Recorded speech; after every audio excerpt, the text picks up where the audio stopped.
Central Oregon is a great place to live, work, and play. It's also a place where great things are made. For locals and visitors alike, the surrounding forests are a playground for hiking, biking, rafting, skiing, and so much more. But one thing that hasn't changed is the growing concern for catastrophic wildfire. Fire is a looming presence on our natural landscape. Small fires are natural for the health and regeneration of Central Oregon's abundant pine forests. Yet decades of development, wildfire suppression, and other factors have dramatically changed conditions on the ground. The forests have become unnaturally dense and vulnerable to catastrophic megafires, insects, and disease. Many Central Oregon forests, especially those on national forest lands, are filled with smaller, densely packed trees and undergrowth, which are not as resilient to fire as they could be. The unnatural conditions on the ground influence the size and severity of fire, and if ignited, catastrophic wildfire can have severe consequences on the landscape, as well as local water supplies and the recreational opportunities that we all enjoy. That's why diverse interests came together to address this threat.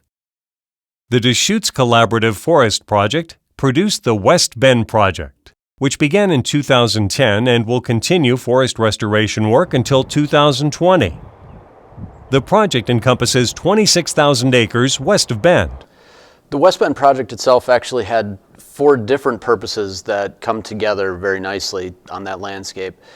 The area immediately west of Bend needed treatment for both fire protection and for forest health reasons.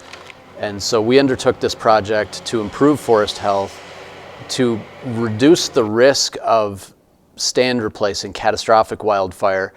Also, as an offshoot of that, we want to reintroduce low-intensity regular fire, the type of fire that these forests evolved with. But another purpose of this project was to derive economic benefit from the timber that's going to be sold as part of the project as we meet those other goals. The collaborative included many different local groups and individuals, all of whom have a stake in the forests. This project in particular was quite unique. It's part of the Deschutes Collaborative Forest Landscape, and this was part of the Collaborative Forest Landscape Restoration Act.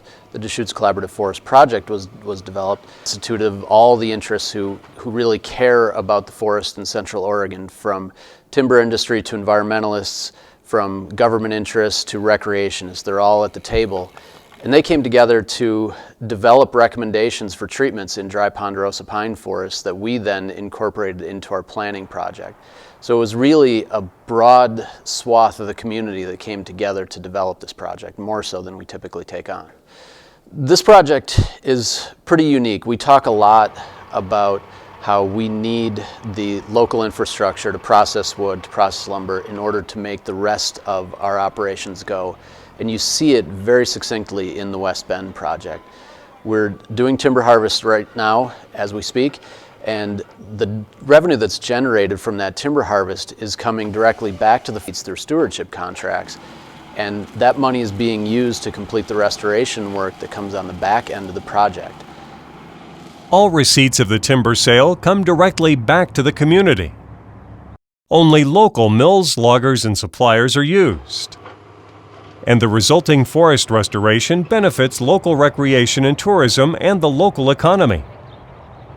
One of the unique things about West Bend is that there's a ton of recreational interest. Everybody from Nordic skiers to mountain bikers to hikers to dog walkers love this place. And so there's a lot of work that needs to be done on old user-created roads, user-created trails, those sorts of things. And we wouldn't be able to restore those aspects of the project without the revenues that we're getting from the timber sale. One goal of the project is to reintroduce light ground fire in the landscape. But that's only one tool that's being used to restore the health of the forests. Mechanical harvesters are another tool. The project is just one example of how selective logging is helping protect drinking water supplies and ensure our forests are a safe and scenic place to enjoy and play. Trees sold from the project are sent here, to Interfor's Gilchrist Mill. where logs are processed and manufactured into products we use every day. So directly, Interfor employs about 120 people at this facility.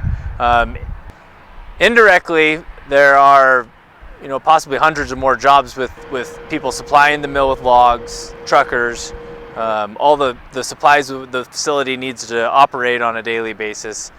Not only is the project restoring forest health, it is providing materials to support local jobs and Central Oregon's economy. About 60% of the wood, the raw material for this facility, is sourced from the National Forest, predominantly Deschutes and the Fremont-Wainema. So this facility primarily produces what we call reserve pine. It's a 1-inch appearance grade board that goes on the insides of, mostly on the insides of homes for walls and ceilings. We also create within that product line moldings and different patterns with tongue and groove. This product is used locally in new home and commercial construction, employing many more Central Oregonians. Projects like the West Bend provide the necessary raw materials for our products. Fortunately, the Deschutes National Forest and the Fremont-Wainema National Forest have been offering sales from projects like this on a steady basis. This provides a steady, dependable supply for our mill. That allows us to provide steady, long-term, family wage jobs to our employees, as well as those of the companies that support us. The lumber produced at the mill is yet another great, made in Central Oregon product that we can all be proud of. This product, made right here in Central Oregon, is shipped all over the country. We also create your typical pine products for windows, doors, and molding. As well, but we've worked remarkably well with industry, with the purchasers, and with the recreational community to understand what's coming and how things are going to look when they're done.